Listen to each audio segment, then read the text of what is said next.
meet my grandfather and grandmother had 11 kids. And you know, it's so strange. They say judicial candidates are not allowed to talk, and when you're used to talking so much, it's very difficult because you want to talk a lot. But we're not allowed. All we can say is that we will be fair and impartial, and I can give my qualifications. So I'll just say this very quickly. Vicky Palladino is running so strong in one of my districts. I'm so grateful to have that ability to have a city councilwoman that is so strong in my district. So we're not allowed, as a judicial candidate, I'm not allowed to back people, but it's so important to get the vote out for her, because getting the vote out for her will get the vote out for me. And I just want to tell you a real quick story. I've had so many Democrats come up to me.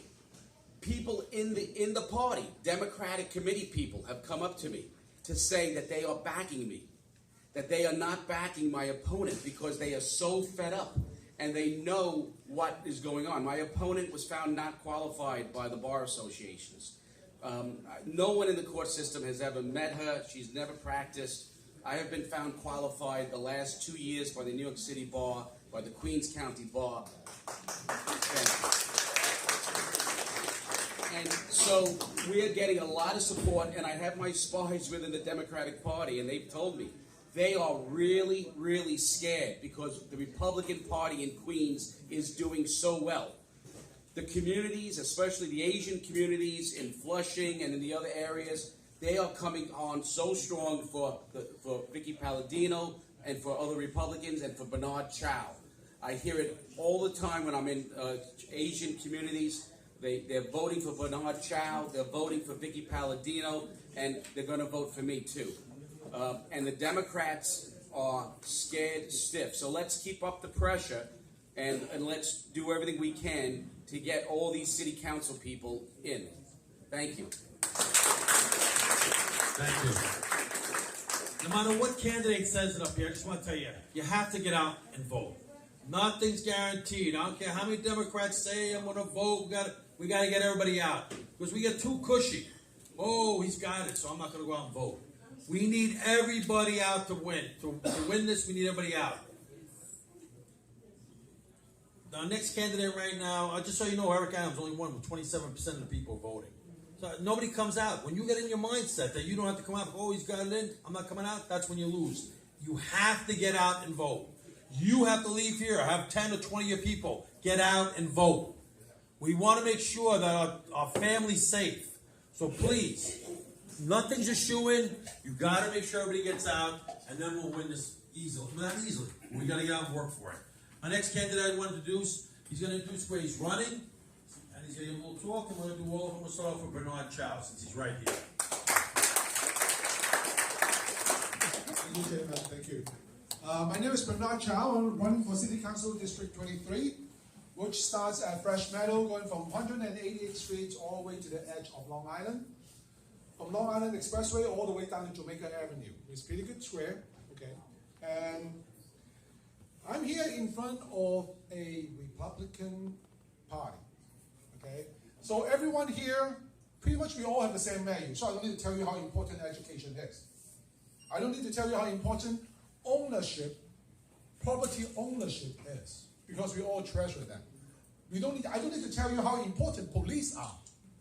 It's just a matter of fact that you need to understand just by yourself, just by ourselves, it's not enough. We need to start building our support group. We need to talk to our neighbor. We don't need to be shy. There's a lot of us out there. We will be just being silenced. This year we need to change. I heard that this year is going to be, Councilman Bob said this year is a critical year. This year could be the last critical year. Because if this year falls apart, they're going to be getting together so hard to vote, to go against what we believe in. And after this year, if the number in the city council is not increasing, that is non-democrat, you really may as well move. But remember, vote first before you move, okay? Now, Your support is very important. Putting up that long sign, putting up that poster, making that extra phone call for some of the candidate, doing that contribution, that $175 or even that $10 helps. Please do.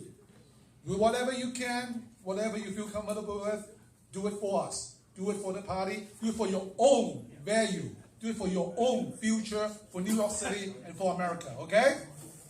Thank you.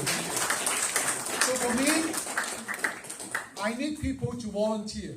I need people on the ground. I need people to bring out a message. This is every one of the candidates needs, is that we need people to go out and bring out our message. And every one of you, you can talk to 10 more persons and get them to volunteer to support our value, please. Thank you very much. Thank you, Bernard. Our next candidate is, let's do Marvin Jeffcoat.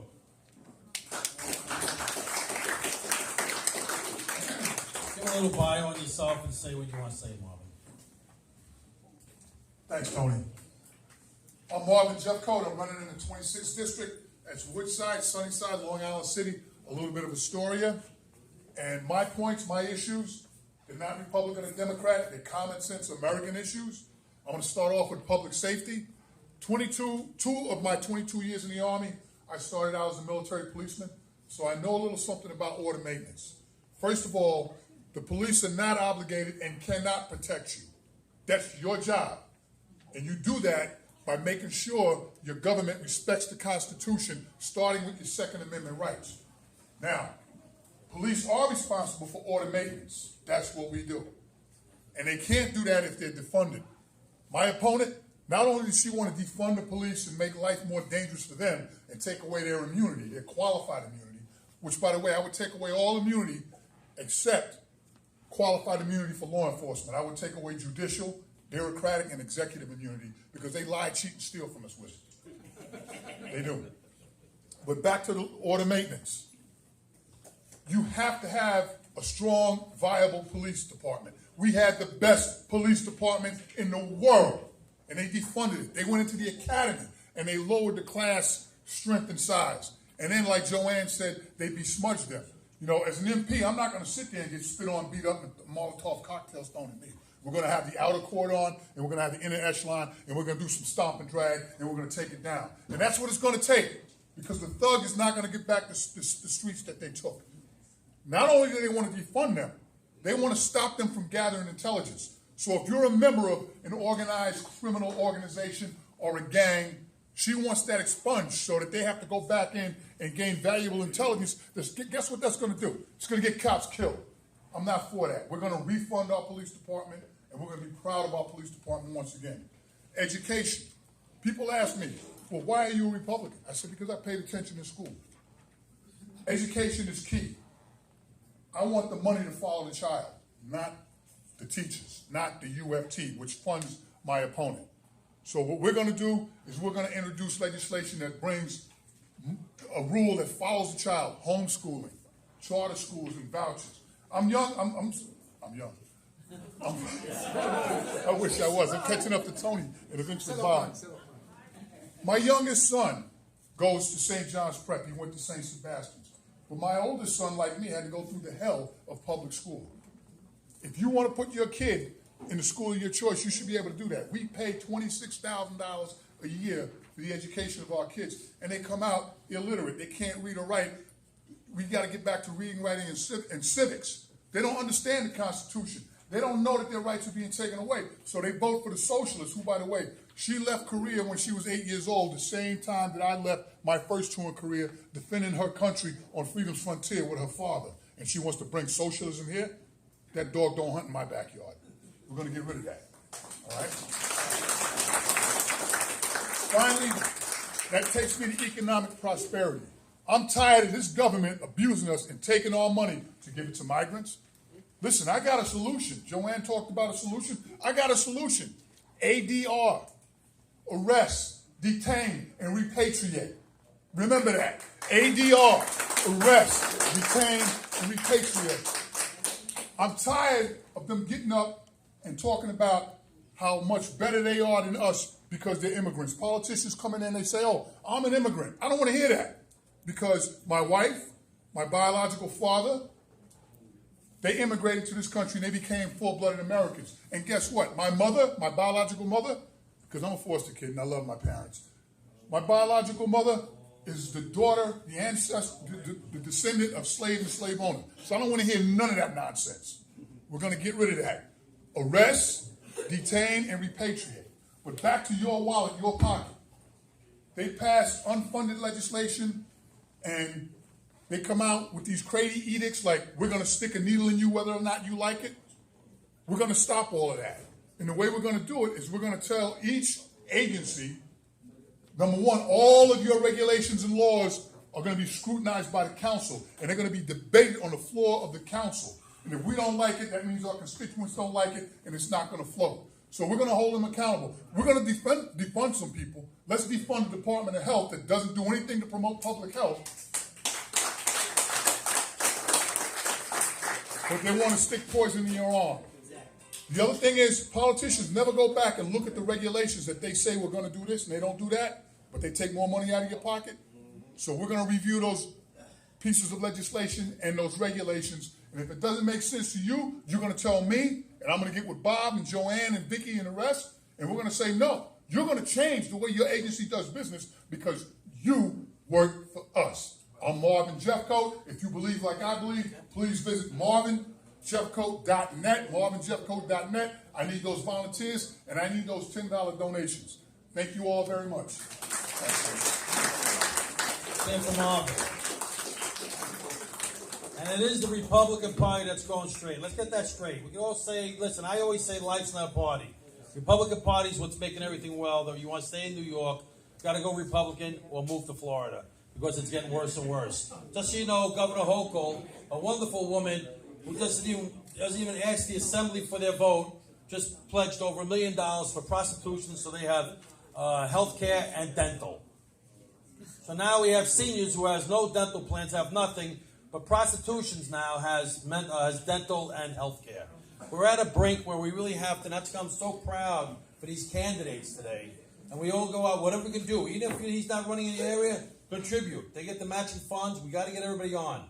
So right now, we're going to also introduce our next candidate, which I'm just going to look in the room I go with right now. I'm going to start off with like the names. Rusat Ram Gopal. How's that, Rusat?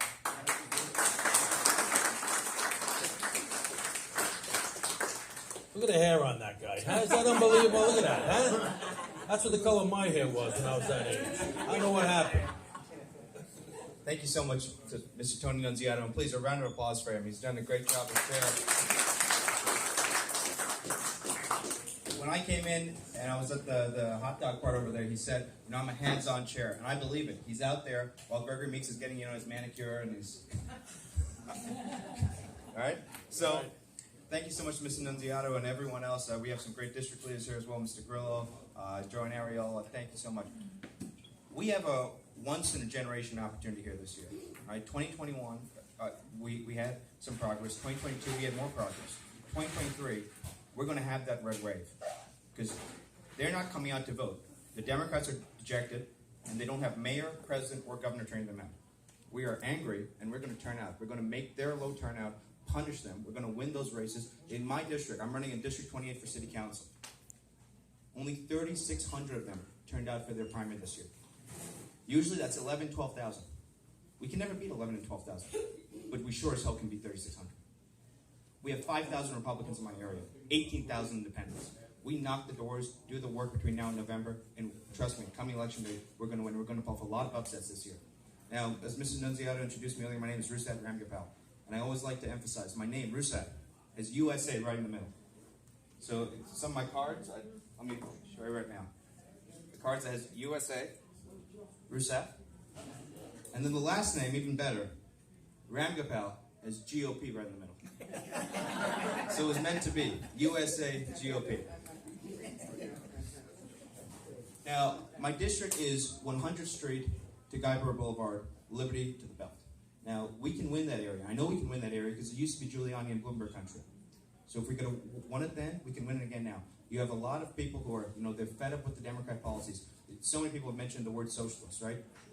If the Democrats weren't so stupid, we wouldn't even have a shot. We have a predominantly immigrant area there. They left socialism for a reason. Like, my parents left Guyana in the 1980s because it was under socialist dictatorship. They didn't come here for their kid to, stand back and, let the New York City Council become the People's Republic of New York. No, we're not going to let that happen. We got to save our city. It's fine, nice. You can say, "Oh, move to Florida, move to wherever." No, we have to save New York City because, as Ronald Reagan said, if you lose freedom here, there's nowhere else left to go. As Ronald Reagan also said, immigrants are conservative. They just don't know it yet. When it comes to our main issues, education, public safety, immigrants are going to be voting conservative this year. Asian immigrants, Hispanic immigrants, and we don't even have to make it up. For example, my opponent right now, she supports defunding the police, and I'd say she supports defunding the police. She didn't support it, and she's walking right now. She's still doubling down on it. Miss Ariola, Councilwoman, was talking about the pledge earlier. My opponent, she would try to be cute. She didn't sign on to the pledge, but she went to the Daily News right after and said, "I support the pledge." So she still supports defund the police. She wants to shut down Rikers Island in the middle of our crime crisis. She wants to teach her kids, ages 3 through 8, drag queen story hour. If there's anything that needs to be defunded, it's that. All right? I mean, why do you need to teach kids ages 3 through 8? That nonsense. And on top of that, every new migrant that comes in, she wants them to get a free cell phone and a free Metro card. You live in this city, you pay the taxes, you don't get a free cell phone and Metro card, but you have to subsidize somebody just coming up in a bus and getting a free Metro card and a free cell phone. Does that make any sense to you? No. Exactly. All their policies are nonsense, all our policies are common sense. That's why we have to get out and vote this year, and we have to get out the vote this year. We're not going to get this opportunity again, so let's make the most out of it, and let's march down the road to victory this November. Thank you so much.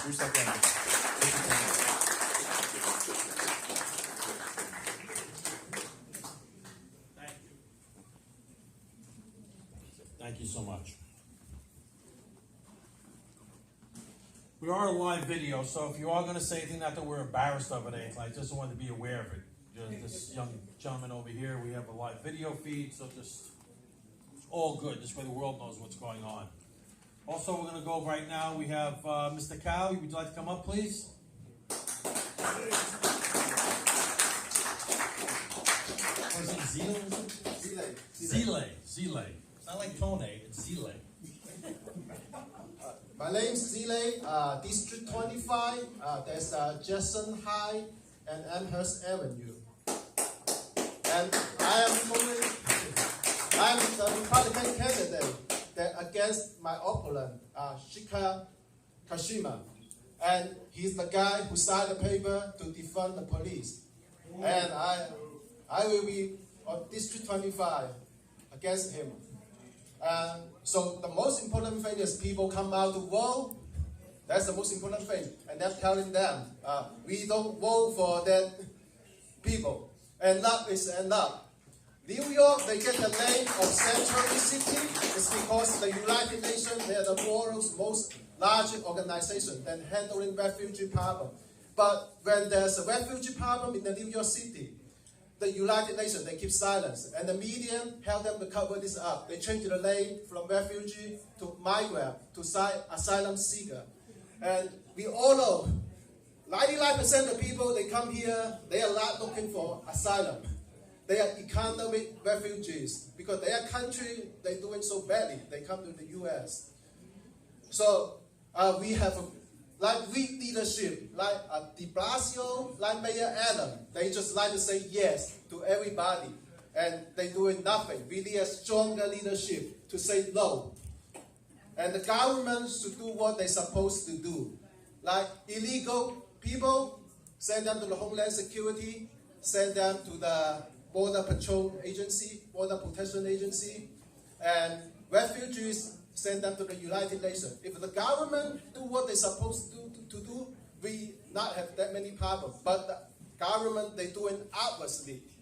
So we have to come out and vote and tell them, New Yorker, they don't vote for the sanctuary city. It's the federal government, Joe Biden, throw it to the bar. And then we have to tell them, no. We're going to protect ourselves. We're going to do our own thing. We are not going to listen to the Joe Biden and so ever. Because New Yorker, we run the city. Joe Biden, they don't run the city. Governor Hochul, they don't run the city. we vote for our representative and we run the city.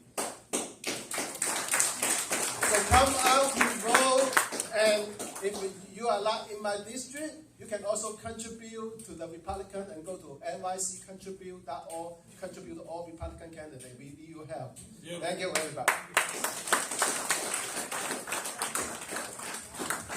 Did I miss any other candidates? Just one notice, we also have in the 27th Assembly District, we have a special election going on. They just called it last week. We have a David Hirsch, very proud to give him the line. It's excellent. He's an unbelievable man, and we're very excited to watch that race also. Whatever you can do to support that, support the candidates that are in the room, it's all appreciated. We want to make sure New York gets back on the right track in the City Council and the Assembly.